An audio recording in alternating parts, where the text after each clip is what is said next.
नमस्कार। आज से 3 साल पहले मैंने भारतीय सेना के शौर्य की कहानियों को संकलित करके ये पुस्तक लिखी।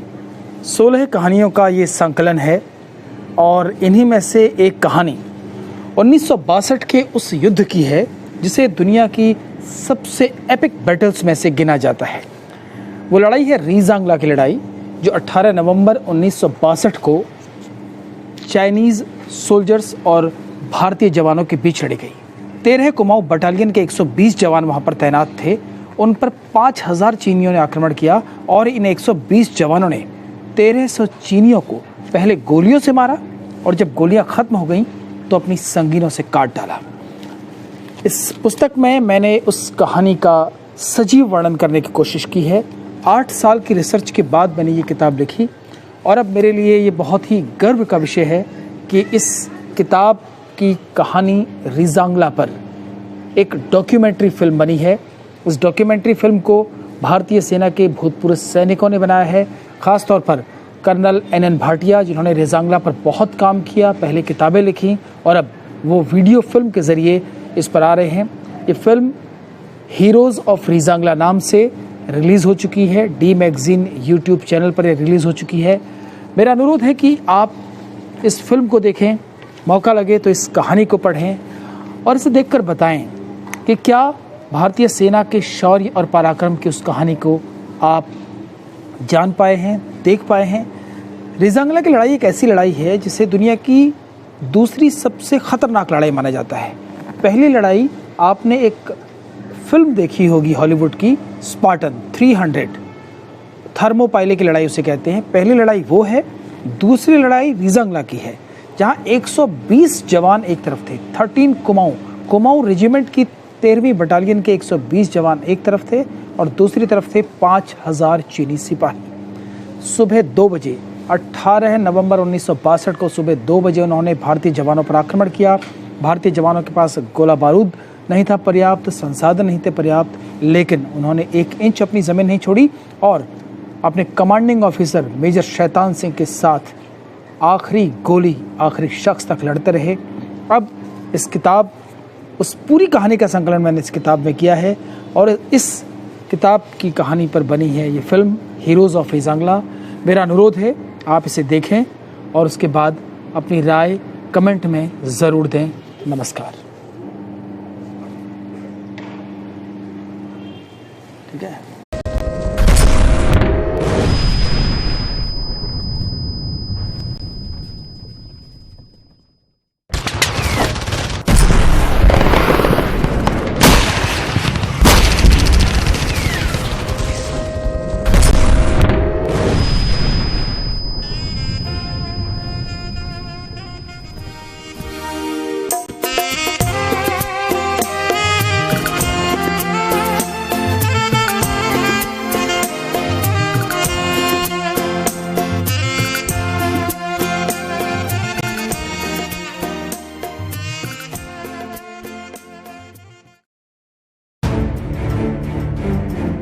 सत्रह 17,000 फीट की ऊंचाई पर बर्फीली हवाएं चल रही थी।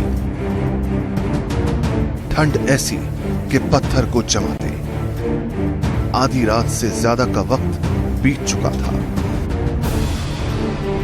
लेकिन 120 जवान और उनके कमांडर मेजर शैतान सिंह की आंखों में नींद नहीं थी। वो टकटकी लगाए दुश्मन का इंतजार कर रहे थे। नवंबर के महीने में सर्दी और कातिल हो चुकी थी। चारों तरफ सन्नाटा था। 17 नवंबर 1962 की रात चढ़ी ही थी कि बर्फ गिरने लगी। इतनी घनी बर्फ कि कुछ भी दिखाई देना बंद हो गया। कई घंटे की बर्फबारी के बाद आधी रात 2 बजे मौसम थोड़ा साफ हुआ। फिटनेस को शेप या साइज से कैसे नापें? कई घंटे की बर्फबारी के बाद आधी रात 2 बजे मौसम थोड़ा साफ हुआ। 18 तारीख का सूरज उगने में थोड़ा वक्त था। अचानक चीनी सिपाहियों का बड़ा रेला 13 कुमाऊं के इन बहादुर जवानों की तरफ बढ़ा। दोनों तरफ से संगीनें तन गई। एक तरफ 5000 चीनी सिपाही, दूसरी तरफ 120 भारतीय जवान।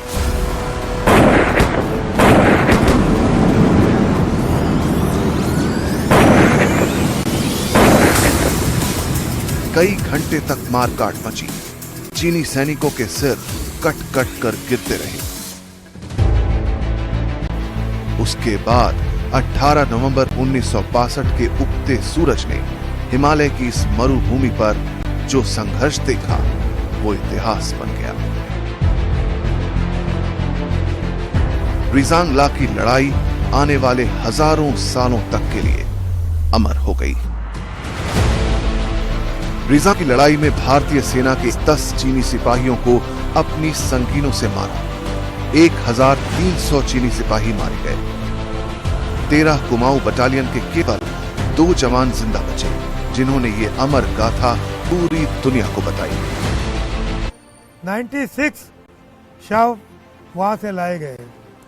मेजर शैतान सिंह का शव तिरंगे में लिपटाकर जोधपुर राजकीय सैनिक सम्मान के साथ उसका सम्मान किया गया और उसका अंतिम संस्कार किया गया। जहां पर 96 शहीदों का अंतिम संस्कार किया गया था, उसी स्थान पर हाई ग्राउंड पर एक वार मेमोरियल बनाया गया है, जिसका नाम रिजांगला वार मेमोरियल है। इसमें 114 वीरों के नाम जिन्होंने अपनी शहादत दी लिखे गए हैं। उसके ऊपर ये जोशीली कविता लिखी हुई है, and how can a man die better than facing fearful odds for the ashes of his fathers and temples of his God.